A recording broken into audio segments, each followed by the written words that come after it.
So, what are the topics we're going to start with in today's classes? In the previous class, I had explained you what is a subset, what is a proper subset. In today's class, I'm going to start what is the meaning of power set. Now, when we are asked to find out power set of a set, what do you mean by power set of a set? Let's begin with this topic. So, the name of the topic is power set of a set.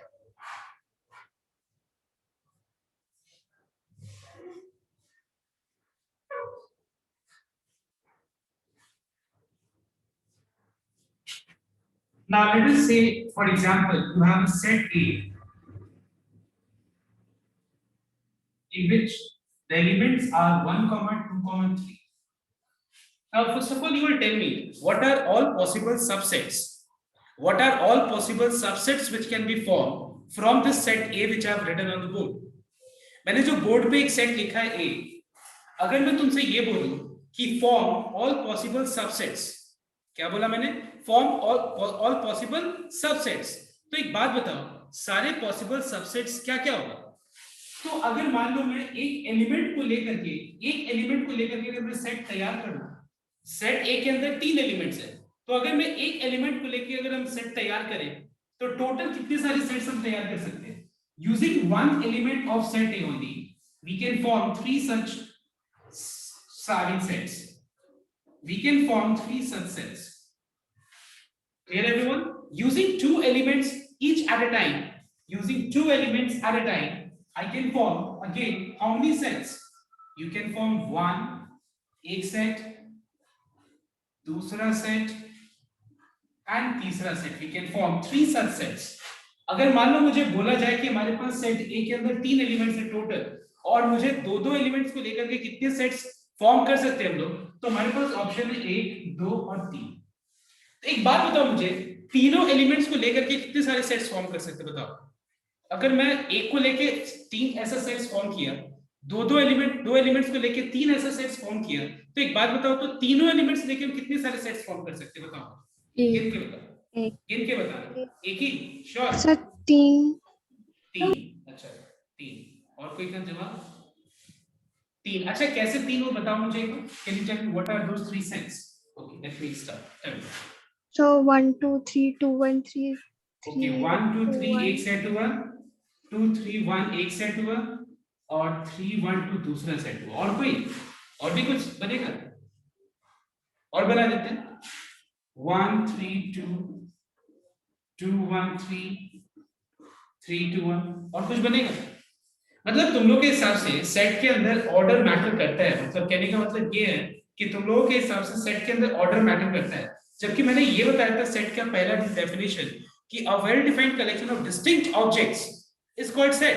तो एक बात बताओ मुझे, इस set के अंदर ये 3 object जो दिख रहे हैं और ये सेट के अंदर जो 3 ऑब्जेक्ट दिख रहे हैं, क्या तुमको अलग-अलग ऑब्जेक्ट्स दिख रहे हैं? अलग-अलग तो नहीं दिख रहे हैं. तो एक बात बताओ मुझे, हम ये तीनों एलिमेंट्स को लेकर के कितने सारे सेट्स फॉर्म कर सकते हैं? एक. समझ में आया? तो बात गलती, तो ये चीज क्लियर करना, ये 3 नहीं, हम लोग एक ही सेट फॉर्म कर सकते हैं by using all these elements. तुम कोई भी ऑर्डर में बोलो, उसमें क्या फर्क पड़ता है? अगर मान लो मेरे टीम में ए बी सी है, मेरे टीम में बी ए सी है, मेरे टीम में सी ए बी है, सी ए बी, तो क्या मेरे टीम का कंपोजिशन बदल रहा है? क्या मेरा जो टीम का जो कॉम्बिनेशन है क्या वो बदल रहा है? नहीं. तो मेरा जो एक टीम का नाम है, कलेक्शन जो है, कलेक्शन के अंदर जो एलिमेंट्स है, क्या वो एलिमेंट्स बदल रहे हैं? नहीं. So that's why please make sure that they are not 3 और 4 और 5 और 6 different sets. They are considered to be a set only. तो हम लोग तीनों एलिमेंट्स को लेकर के एक ही सेट फॉर्म कर सकते हैं. This is clearly 1, 2, 3 in whichever order you write only 1. Okay, सो देखो एक बार ध्यान से, इसके अंदर टोटल 3 एलिमेंट्स था, तो हम लोग एक एलिमेंट को लेकर के 3 सेट्स फॉर्म किए, 2 एलिमेंट को लेकर के हम लोग ने 3 सेट फॉर्म किए, और तीनों एलिमेंट्स को लेकर के हम लोग ने एक सेट फॉर्म किया. अच्छा, एक और बात बताना, सुनना यहाँ पे. Suppose you have a set A, let's say a set A, and you have another set B, let's say 1, 2, 3. इस पे ध्यान देना. और एक और मैं सेट ले लेता हूं, मान लो D, जिसके अंदर एलिमेंट्स है 1, 2. अच्छा, एक बात बताओ, D is a subset of B, true और false? D is a set, क्या ये D B का सबसेट है? देखो तो एक बार, ट्रू है या फॉल्स है बताओ? यस, ट्रू है. अच्छा, एक बात बताओ, A is a subset of B, true or false? True. Yes, because देखो A के अंदर ऐसा कोई भी एलिमेंट नहीं दिख रहा है, देखो A के अंदर ऐसा कोई भी एलिमेंट नहीं दिख रहा है जो B में प्रेजेंट नहीं है। A के अंदर ऐसा कोई भी एलिमेंट दिख रहा है जो B में प्रेजेंट नहीं है। नहीं, मतलब ये हुआ कि A के अंदर मतलब जितने भी एलिमेंट्स है वो B के अंदर प्रेजेंट है। तो A के अंदर कुछ भी नहीं है, मतलब हम ये बोल सकते हैं कि a null set is a subset of every set. Please note down. A null set is a subset of every set. Now ध्यान देना एक बार, मैंने बोला तुम लोगों को कि सेट A से कितने सारे सबसेट्स फॉर्म कर सकते हैं। तो देखो ध्यान देना एक बार, I want your attention, don't write, don't copy. तो क्या सेट A के अंदर टोटल 3 एलिमेंट्स है, ध्यान देना। तो मैंने बोला कि टोटल 3 एलिमेंट्स को लेकर के कितने सारे सेट्स फॉर्म कर सकते हैं? 1। टोटल 2 एलिमेंट्स को लेकर हम लोग कितने सारे सेट्स फॉर्म कर सकते हैं? 3। आई एम सॉरी, 3 एलिमेंट्स को लेकर के एक सेट फॉर्म कर सकते हैं। 2 एलिमेंट को लेकर के एट ए टाइम हम लोग 3 सेट्स फॉर्म कर सकते हैं। एक एलिमेंट को लेकर के at a time 3 sets form कर सकते हैं, ठीक है। और एक भी एलिमेंट नहीं लेकर के कितने सारे सेट्स फॉर्म कर सकते हैं बताओ? एक भी एलिमेंट्स नहीं लेकर के, and that is a null set, and that is a null set. So how to denote a null set? I can either denote a null set with this symbol, I'm sorry, with this, I mean ये तरीके से, या फिर हम ये तरीके से denote कर सकते हैं सिंबॉलिक नोटेशन। तो एक बात बताओ, अगर सेट A के अंदर 3 एलिमेंट है तो हम उससे जितने सारे पॉसिबल सबसेट्स तैयार कर सकते हैं, उसके अंदर टोटल कितने एलिमेंट्स दिख रहे हैं? किनके बताओ, किनके बताओ, बताओ कितना दिख रहा है, किनके बताओ? यस, टोटल 8 एलिमेंट्स दिख रहे हैं। अब देखो ये जो पूरा जो सबसेट है, इसको अब हम एक सेट के अंदर रखेंगे, और पता है इस सेट को क्या कहते हैं हम लोग? अगर एक सेट के अंदर सारे पॉसिबल सबसेट्स हो, एक सेट के अंदर, if a set is a collection of all possible subsets of a set, if a set is a collection of all possible subsets of a set, then this particular set is termed as power set of that set. ये जो मैंने set तैयार किया है, इसके अंदर element जो है वो क्या क्या है बताओ? तो वो क्या है? It is all possible subsets which can be formed from A. Set A से जितने भी हम सबसेट्स तैयार कर सकते हैं, वो ये तुम्हारा सेट, वो हम लोग ये सेट के अंदर हम लोग ने लिखा है। तो ये सेट का नाम क्या है? इस सेट को कहते हैं हम लोग पावर सेट ऑफ A। और लिखा कैसे जाता है? This is the way how we write P of A। P of A थोड़ा यहाँ कुछ नहीं होगा इसका,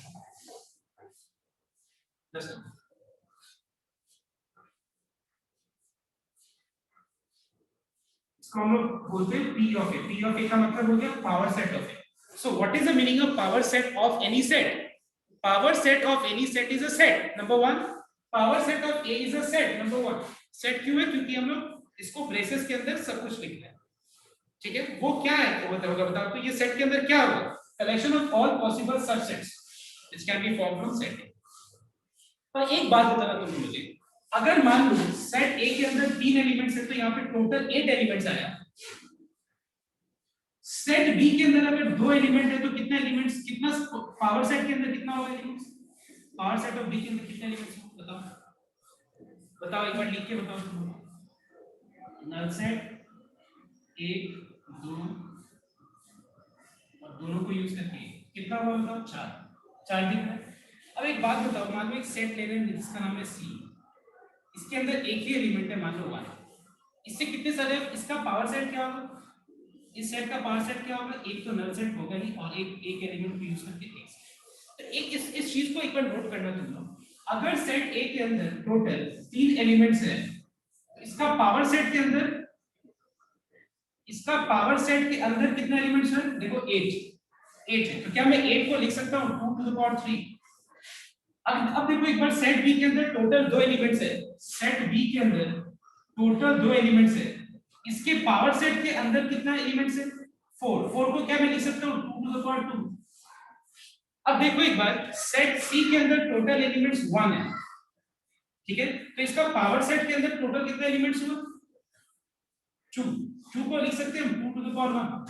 अब तुम अगर ट्राई करो रिलेट करने के लिए A और पावर सेट का नंबर ऑफ एलिमेंट्स को रिलेट करने के लिए, तो देखो यहाँ पे 3 है तो यहाँ पे 2 के पावर पे 3 है, यहाँ पे 2 है तो यहाँ पे 2 के पावर पे 2 है, यहाँ पे 1 है तो यहाँ पे 2 के पावर पे 1 है। तो तुम लोग एक बात बताओ, अगर सपोज एक सेट है कोई भी एक सेट है B, उसका नंबर ऑफ एलिमेंट्स m है, तो मुझे कोई बता सकता है कि what is the number of elements present in its power set?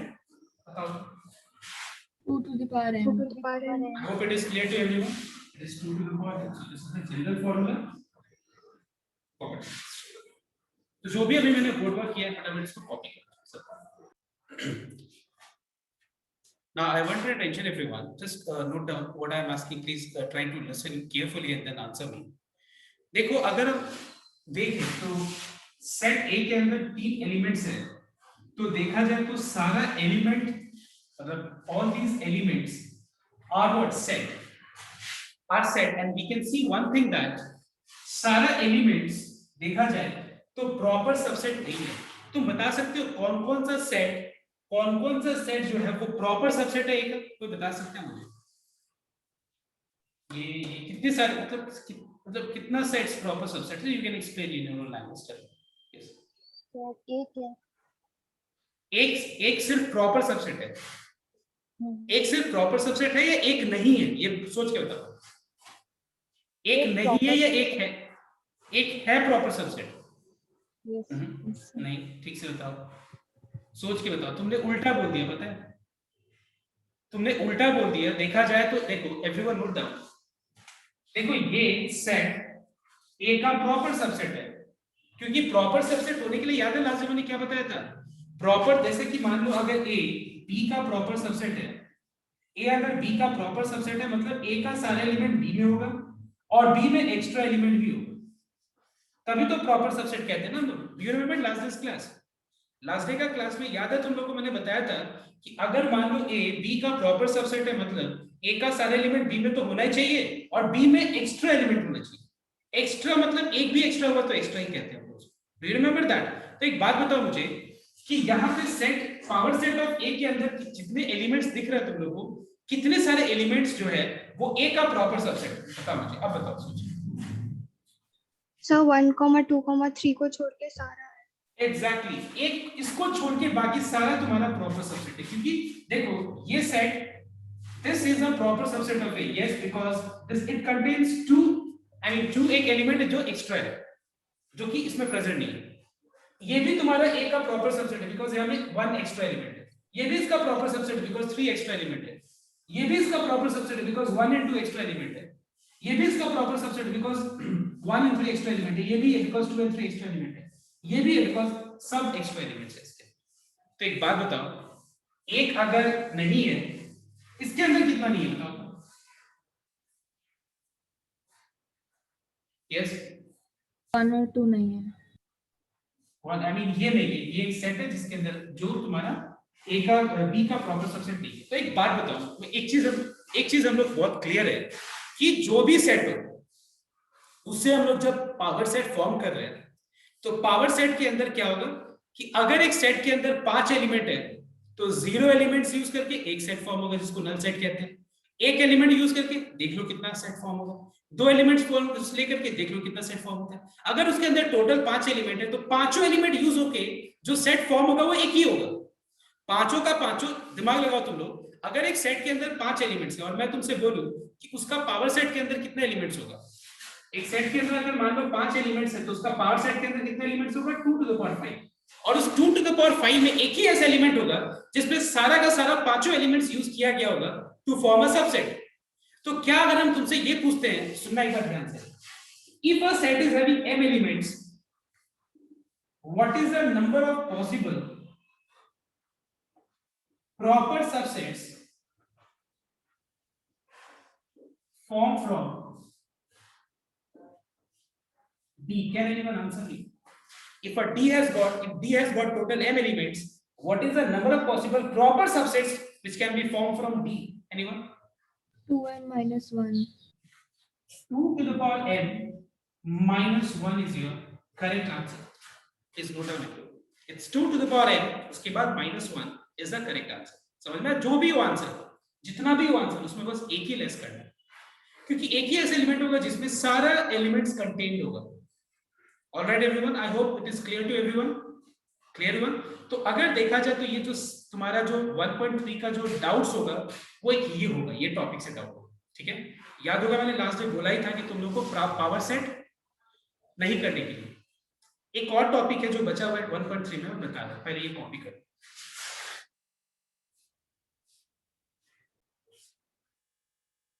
Now next, listen here everyone very carefully. Now सबसे पहला चीज मुझे एक बात बताना तुम लोग, जैसे कि सपोज इफ आई से x belongs to, जैसे कि अभी हम लोग टॉपिक कर रहे हैं, ठीक है, अब देखो ध्यान से, suppose if I say that x you have a set such that, I mean set के अंदर एलिमेंट x से डिनोट किया जा रहा है, x belongs to a real number and x is greater than equal to 4, less than equal to 6, let's say for example. Now everyone, do you know what is the meaning of a real number? Real number का मतलब तो सबको पता है ना, real number क्या होता है? Yes, I hope the meaning of real number is clear to everyone. Can anyone tell me what is the meaning of real number?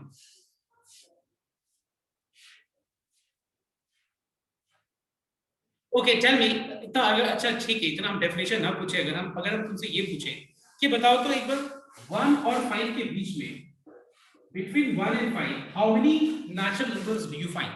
1 and 5 के बीच में कितने सारे नेचुरल नंबर्स हैं? तो एक बार बोल के बताओ तो, प्लीज करके बताओ तो। 1 2 3 4 5। नहीं, मैंने बोला 1 और 5 के बीच में, बीच में, 2 3 not from 1 to 5, मैंने ये नहीं बोला from, मैंने बोला between, तो क्या आंसर क्या होगा तुम्हारा? 2 3 4। 2 3 4। अब एक बात बताओ, तुम लोग गिन पा रहे हैं ना कितना नेचुरल नंबर्स है, काउंट कर पा रहे हैं कि नहीं, कि 1 और 5 के बीच में टोटल 2 3 4 तीन नेचुरल नंबर्स है। लेकिन अगर हम वही तुमसे पूछे कि count the number of real numbers between 1 and 5, क्या तुम लोग काउंट कर पाएंगे? बस मुझे इतना बताओ, क्या तुम लोग number of real numbers count कर पाओगे? कि 1 और 5 के बीच में अगर हम पूछे कि कितने सारे रियल नंबर्स हैं, क्या तुम लोग काउंट कर पाओगे? It's not possible. It is not possible because you find that you have got infinite number of real numbers between 1 and 5. So अब ध्यान से देखना एक बार, हम लोग रियल नंबर्स को इस एक और फॉर्म में रिप्रेजेंट कर सकते हैं जिसको बोलते हैं हम लोग इंटरवल नोटेशन। तो दो तरह का इंटरवल होता है, एक होता है क्लोज्ड इंटरवल, दूसरा होता है ओपन इंटरवल। तो ध्यान से नोट करना सर, देखो यहाँ पे इसमें जो है x क्या है? Real number. All real numbers greater than equal to 4, less than equal to 6। इसको हम इंटरवल फॉर्म में कैसे लिख सकते हैं? ध्यान, I can also write this as 4,6 and I can give closed bracket. इसको बोलते हैं closed interval। ये ब्रैकेट का नाम क्या होता है? closed bracket। ये बोले closed interval, एक ही बात, ठीक है। मतलब इस ब्रैकेट का मतलब ये होता है कि ये जो लोग इतना जो बड़ा, ये जो इतना ये जो फॉर्मेट में लिख रहे सेट फॉर्म में, इसको हम इंटरवल फॉर्म में इस तरह से भी लिख सकते हैं। इतना ना लिख करके x such that x belongs to real number, x greater than equal to 4, less than equal to 6 ना लिख करके हम लोग डायरेक्ट ऐसे भी लिख सकते हैं, ठीक है। अब बताओ यहाँ पे x का वैल्यू को जो है, x का वैल्यू 4 भी इंक्लूड किया जा रहा है बिकॉज़ इक्वल टू 4 है, 6 भी को इंक्लूड किया जा रहा है बिकॉज़ यहाँ पे इक्वल टू साइन है, तो यहाँ पे इसीलिए क्लोज ब्रैकेट है। सपोज अगर मान लो यहाँ पे ऐसा होता है x greater than 4 less then 6, तो फिर हम कौन सा ब्रैकेट यूज करते हैं? ध्यान, तब हम यूज करते हैं 4,6 और दोनों को हम ओपन ब्रैकेट से डिनोट करते हैं। ये ओपन ब्रैकेट, ये तरीका भी होता है ओपन ब्रैकेट को लिखने का, और ये वाला तरीका भी होता है ओपन ब्रैकेट को डिनोट करने का, ठीक है। ओपन ब्रैकेट को या तो हम लोग ये वाले ब्रैकेट से लिख के डिनोट कर सकते हैं, या फिर हम लोग ये वाले ब्रैकेट से लिख के डिनोट कर सकते हैं। तो याद रखना, जब भी कोई वैल्यू को इंक्लूड करना होता है, इंक्लूड, वो अगर नंबर को इंक्लूड करना होगा तो फिर ये क्लोज कर देना, अगर वो नंबर को इंक्लूड नहीं करना होगा ओपन कर देना। ओपन का ये भी सिंबल दे सकते हैं, ये वाला भी यूज कर सकते हैं, ठीक है। अब एक बात बताओ, अगर हम ये बोले कि x is greater than equal to 2 less than 3, तो बताओ तो किसमें ओपन होगा, किसमें क्लोज होगा? मतलब किसको इंक्लूड करना, जिसको इंक्लूड करना होगा उसको क्लोज ब्रैकेट से डिनोट करना, जिसको इंक्लूड नहीं करना होगा उसको ओपन ब्रैकेट से डिनोट करना। तो यहाँ पे हम लोग को 2 को इंक्लूड करना है या नहीं करना है? बताओ, करना है। तो क्या करेंगे? पहले 2,3 दे देंगे। बताओ किसमें क्लोज है, किसमें ओपन है? बताओ। 2 में क्लोज, 3 में 2 में क्लोज, 3 में ओपन। समझ में आया? Is this clear? If I say x is greater than 2 less than equal to 5, तो 2,5, 5 closed, 2 open। समझ में आया बात? क्लियर हुआ सबको एकदम? ओके। और याद रखना, ये जो इंटरवल नोटेशन है, ये इंटरवल नोटेशन हम सिर्फ और सिर्फ रियल नंबर्स को यूज कर सकते हैं हम लोग डिनोट करने के लिए, नेचुरल नंबर्स को नहीं, ठीक है। ये मत बोलना कि all natural numbers from 4 to 6, 4 to 7, from 4 to 7 हम ऐसे लिख सकते हैं, नहीं, गलत है। बिकॉज ये क्या है, ये सारे नंबर्स को डिनोट करता है, सारे रियल नंबर्स को डिनोट कर सकते हैं हम लोग ये ब्रैकेट का यूज करके 4 और 7 के बीच का। और अगर क्लोज लेते हैं मतलब इसको भी इंक्लूड करना है, इसको भी इंक्लूड करना है। ओपन देंगे मतलब उसको एक्सक्लूड कर देंगे। जैसे यहाँ पे मान लो ओपन है मतलब 2 को नहीं ले रहे हैं, लेकिन 2 से बड़ा कोई भी नंबर हम ले सकते हैं, but less than equal to 5। So everyone note down. तो तुम्हारे एक्सरसाइज 1.3 में अगर देखो तो यहाँ पे जो नंबर 5 है, सॉरी नंबर 6, देखना एक बार नंबर 6, वो यही टॉपिक है, ठीक है, नंबर 6 यही टॉपिक है, चेक कर लो। तो एक बार बस तुम लोग गो थ्रू करो, उसके बाद हम लोग नेक्स्ट टॉपिक स्टार्ट करने वाले हैं 1.4।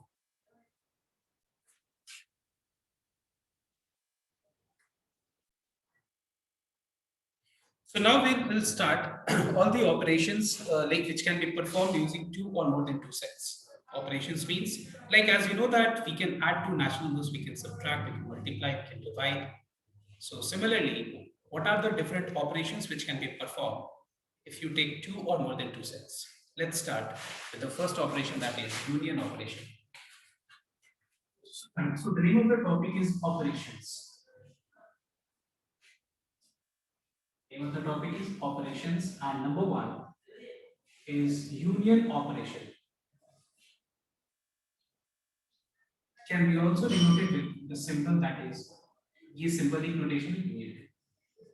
अब क्या होता है union देखने पर ध्यान से। Suppose we have set A in which the elements are 1, 2, 3. You have another set B in which the elements are 2, 3, 4, 5. And if I ask you what is A union B, see A is a set, B is a set. What is A union B? A union B is also a set. But this set is formed from how? What is the process? I mean, what is the process of formation of the set? Listen, it is a set formed by merging both the sets. That's all. In a very simple language, you can say we can merge both these sets to form a new set, and that is called A union B. तो अगर मान लो मैंने ये दोनों set को elements को अगर मर्ज कर दे तो बताओ तो मुझे नया सेट पे क्या क्या एलिमेंट्स दिखेगा, क्या क्या एलिमेंट्स मिलेगा बताओ तो 1 2 3। अच्छा एक बात बताओ 2 3 मैंने यहाँ पे रिपीट कर दिया तो क्या मैं वापस से रिपीट करूँ 2 और 3 को? नहीं सर, क्योंकि मैंने सेट का डेफिनेशन क्या बोला था, a well defined collection of distinct objects. क्योंकि कलेक्शन ऑफ ऑब्जेक्ट्स को सेट बोलते हैं, वहां पे ऑर्डर और एलिमेंट्स का रिपीटेशन हम लोग नहीं हम लोग लिखते हैं, क्योंकि सेट सिर्फ एक कलेक्शन ऑफ ऑब्जेक्ट्स है। तो ये दोनों सेट से जो यूनियन करके यूनाइट करके मतलब मर्ज करके जो सेट फॉर्म होगा उसके अंदर एलिमेंट्स क्या क्या होगा, इट इज 1, 2, 3, 4, 5। या फिर हम ये भी बोल सकते हैं कि इसको हम ऐसे भी बोल सकते हैं that it is a set form from 2 sets such that, just note down, इसके अंदर जो एलिमेंट होगा वो कैसा होगा, element either belongs to set A और it belongs to set B. मतलब इसके अंदर जो एलिमेंट होगा वो कैसा होगा, या तो वो सेट ए को बिलोंग करेगा या फिर वो सेट बी को बिलोंग। ठीक है, देखो यहाँ पे जो एलिमेंट है वो या तो ए को बिलोंग कर सकता है या फिर वो बी को बिलोंग कर सकता है। मतलब जरूरी नहीं है कि दोनों सेट को बिलोंग करना ही है, मतलब किसी एक सेट को बिलोंग करे कोई बात नहीं, लिख दो उसको ए यूनियन बी के अंदर, बिकॉज हम लोग मर्ज कर रहे हैं। तो मर्ज जब कर रहे हैं तो दोनों वो एलिमेंट दोनों में प्रेजेंट है या नहीं वो थोड़ी ना है। जैसे मान लो मैं 2 बैच को मर्ज करता हूँ, सपोज अगर मैं बोलूं 2 बैच को मर्ज करूंगा तो दोनों में जो भी लोग हैं वो लोग मर्ज करके पढ़ेंगे। अगर मान लो ऐसा है कोई कि बैच ए में भी है बैच बी में भी है, कोई लोग का नाम अगर मान लो ऑनलाइन में अगर मैंने व्हाट्सएप जो ग्रुप बनाया उसमें दोनों में है, तो क्या वो अपने आप को दोनों बार रिपीट करके वहां पे बैठेगा? नहीं, क्योंकि रिपीटेशन ऑफ एलिमेंट्स को सेट नहीं बोलते। Set is simply collection of objects with distinct objects without considering the order. Did you get my point? So that's why merging of 2 sets is called union. Simple language. Next, अगर मान लो अपने लोगों को बोला जाए intersection, ये होता है सिंबल इंटरसेक्शन का। इंटरसेक्शन क्या होता है देखने को, सपोज एक सेट है जिसके अंदर एलिमेंट्स है 1, 3, 4 और दूसरा सेट है बी जिसके अंदर एलिमेंट्स है इंटरसेक्ट। अगर मान लो मैं बोलूं कि ये लाइन और ये लाइन इंटरसेक्ट कर रहे हैं तो मतलब ऐसा मतलब पॉइंट्स है जो दोनों लाइन पे लाई कर रहा है। देखो ये जो पॉइंट है ये लाइन इस पे भी लाई कर रहा है, इस लाइन पे भी लाई कर रहा है। मतलब ऐसा मतलब पॉइंट ऑफ इंटरसेक्शन मतलब दोनों जहां पे कोइंसाइड कर रहा है, सिंपली कोइंसाइड कर रहा है, वो पॉइंट पे जहां वो इंटरसेक्ट कर रहा है, मीट कर रहा है। तो एक बात बताओ, ये दोनों सेट एक दूसरे को कहां पे मीट कर रहे हैं बताओ? तो ये दोनों सेट एक दूसरे को किस किस एलिमेंट्स पे इंटरसेक्ट कर रहा है, मीट कर रहा है, बताओ? 2 पे, 4 पे, सिंपली। तो यहाँ पे A इंटरसेक्शन B के अंदर क्या हो जाएगा, 2,4। तो हम लोग ऐसे बोल सकते हैं कि इंटरसेक्शन का मतलब क्या होता है? इंटरसेक्शन अगर हम 2 सेट का या 3 सेट का फॉर्म कर रहे हैं, तो इंटरसेक्शन करके जो सेट फॉर्म होगा, इंटरसेक्ट करके जो सेट फॉर्म होगा, वो सेट के अंदर क्या क्या एलिमेंट्स होगा? वो सारे एलिमेंट्स होंगे जो दोनों में प्रेजेंट होना चाहिए एट अ टाइम। याद रखना, वो एलिमेंट्स होना चाहिए जो दोनों सेट में एट अ टाइम प्रेजेंट होना चाहिए। मतलब हम ऐसे बोल सकते हैं A intersection B is a set. I think this part is not visible. Just A intersection B is a set in which the elements is such that it belongs to A and it belongs to B as well. मतलब दोनों set को belong करना चाहिए, तब जाके हम लोग उसको A इंटरसेक्शन B के अंदर लिखेंगे। मतलब कॉमन एलिमेंट्स, तभी तो हम इसे लिख रहे हैं ना। X क्या है? X is such that X belongs to A and B as well.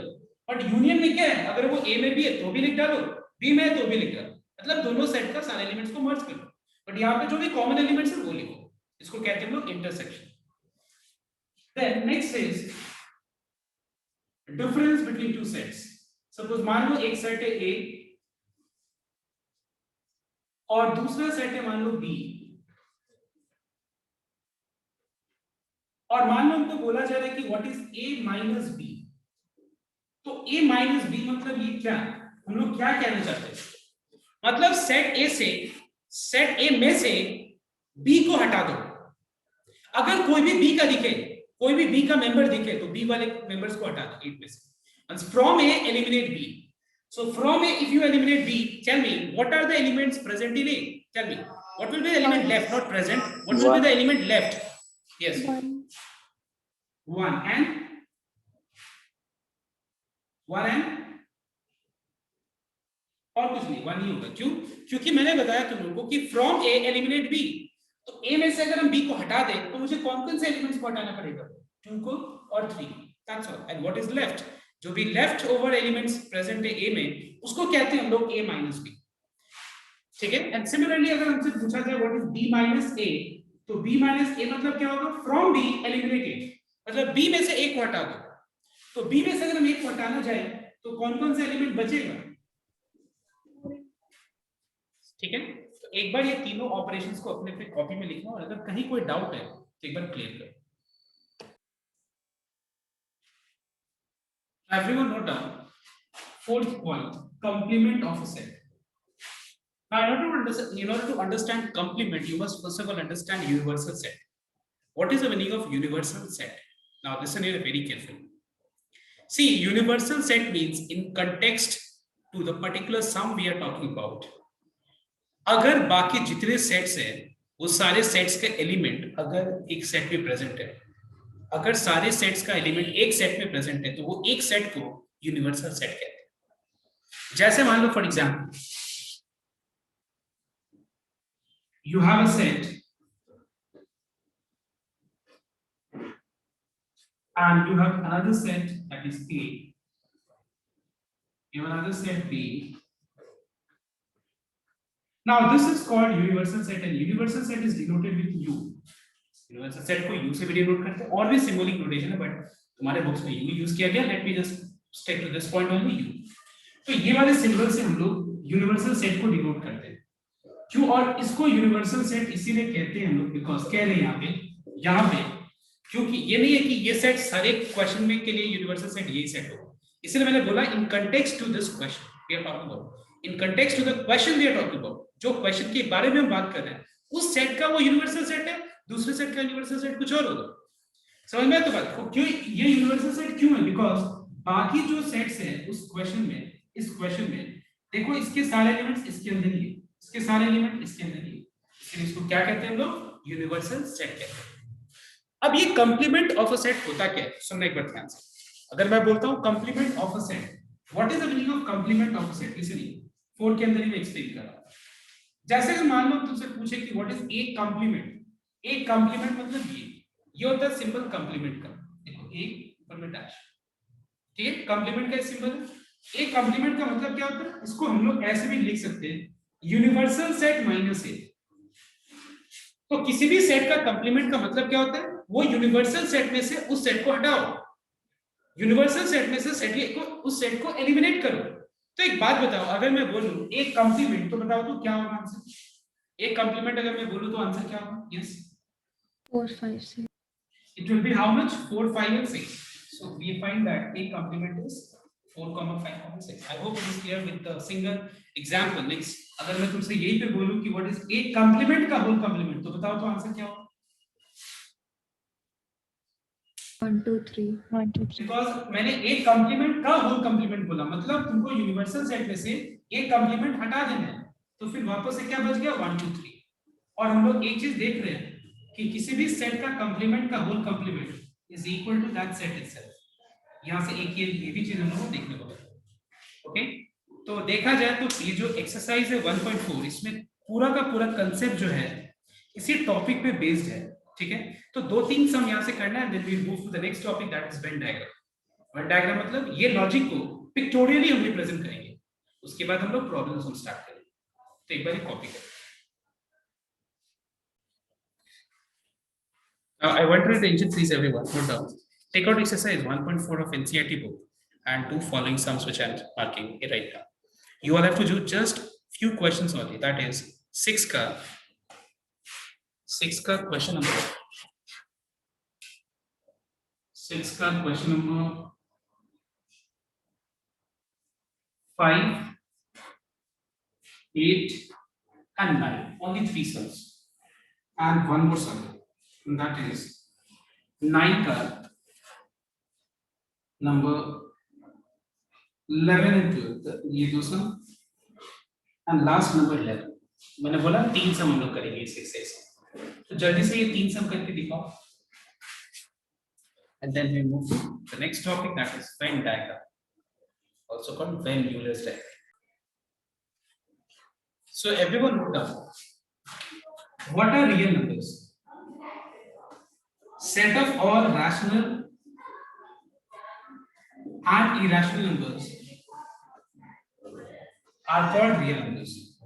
तो अगर मान लो यहाँ पे बोला जाए कि what is, यहाँ पे देखो R लिखा हुआ है, R is set of real numbers, और Q लिखा हुआ है set of rational numbers.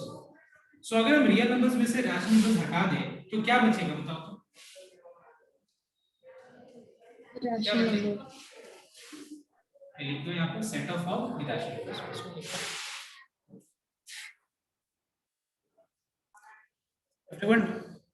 everyone take out exercise 1.5 and do the following questions which I am marking. Question number 4 का 1, only 4 का 1, and number 6, 4 का 1 and 6, only 2 sums. So this was for today. I mean, this class will just stop till here only, keeping till exercise 1.5, and we'll start in the next class, the Venn diagram portion.